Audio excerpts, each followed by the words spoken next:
Okay, good afternoon. So today what I'm going to be doing is showing you how to easily install a map that already has a grid into Roll20 and make sure that the grid on the map and the grid on the page align perfectly.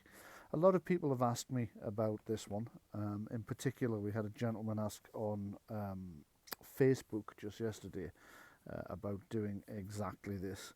And there are at least three ways I can think of to do it. I did another video last year, I think, in which we use one of the methods.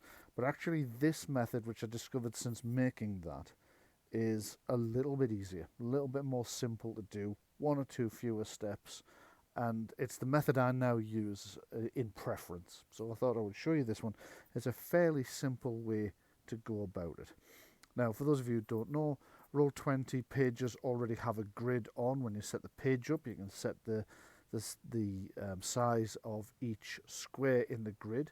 It usually defaults, I think, to 5 feet per square, which is how I've set my page up here. Personally, I'm European. I tend to game in meters rather than feet, but for the purposes of this video, I'm going to stick to a 5 meter per square grid. Sorry, a 5 foot per square grid rather than a 1 meter per square, which is how I tend to set up games that I'm personally running. But that's just because, as I say, being European, I tend to use the metric system. But for this, I shan't. So, first of all, I've assumed that you already know how to open a page in Roll20. So we've opened a page with the standard default settings. So the squares are 5 feet. The total is 25 squares by 25 squares. Now we have a map for an adventure that came to us with a grid already on it. And we want to make sure that that grid matches the grid on the page perfectly, so that it looks better, so that measurements in the game can still be used. For example, if you have two tokens, you want to know how far apart they are, you might measure like that. If the map on the grid and the map on the page don't match, you're not going to get an accurate result. There are other reasons you might want to make sure they pair up nicely as well. So let's have a crack at this. For this, we're going to need a map that does have a grid. So I have one handy-ish. This one is the Arched Sanctum from the University map. This one's not actually one of my maps, despite being a cartographer. I'm not using a map of my own because I very rarely put a grid on my maps when I'm designing a virtual tabletop tile. This one was actually the Pro Users freebie for December 2021. I will put a link to the cartographer who made it in the da-di-da, so that you can find it if you like it. It's quite an interesting little map. We're going to drag the map over. The first thing to do is to make sure that on the page you have it on the map and background setting. That's where you're going to want to put it. You drag it over and it'll come in 3 by 3, which is very much not the size you want it. Now, if you know the size of your map, unfortunately with this one I do, it's 12 squares by 12 squares in this instance. This makes life very easy because all I need to do is right click and pull up the advanced menu, set dimensions, and you'll get this little set dimensions dialog box here. Now first of all, take it off pixels, change to units, because the units are equal to the squares, just interchangeable terms. Now we already know this is 12 squares by 12 squares, as I mentioned, so you will manually change these figures here from the 3 by 3 that it starts at to 12 by 12. Hit set, it'll resize the map, and then you just move it into position so that its top left hand corner and the map's top left hand corner square up.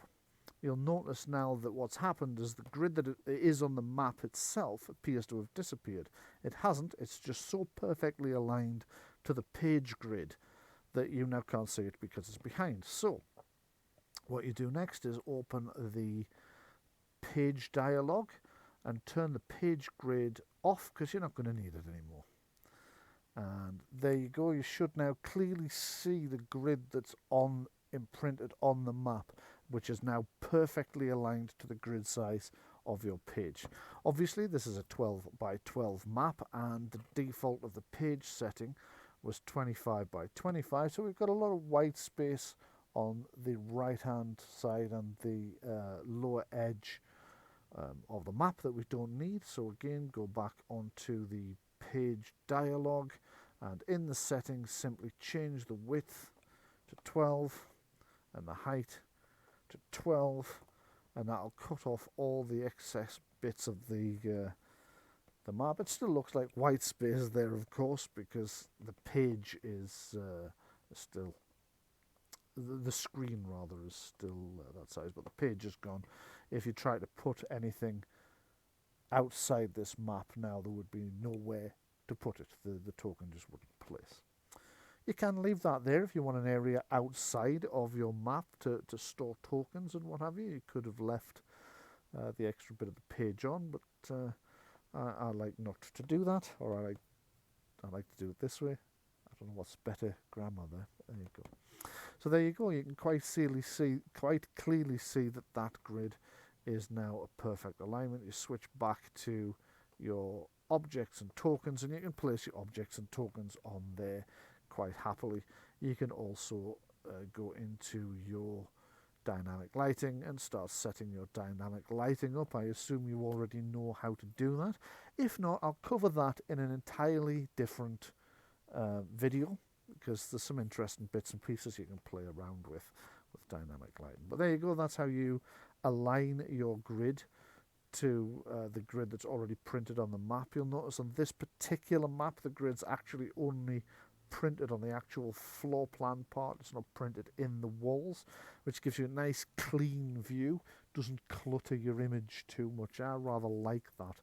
You do get some maps that have the grid printed sort of above, so that you will see them inside what would be a wall section that you wouldn't see. I'm not so fond of that, but there you go. It's as simple as that. That's us done. So thank you very much for tuning in. I hope that's helped. If you have anything specific you would like to ask in the comments, or you can email me. My email address is well, probably easiest to use my work email address, so that would be dh9radio@mail.com. That's dh9radio@mail.com. I've been Brian F. Irving. I'm the senior cartographer and games designer with Gethsemane Games. I'm also a presenter with DH9 Radio, hence the email address. If you do have anything you would like to ask, if you do have other things you would like me to show you, just let me know and I will do what I can. Thank you very much. Do stay safe, take care, and have a great day.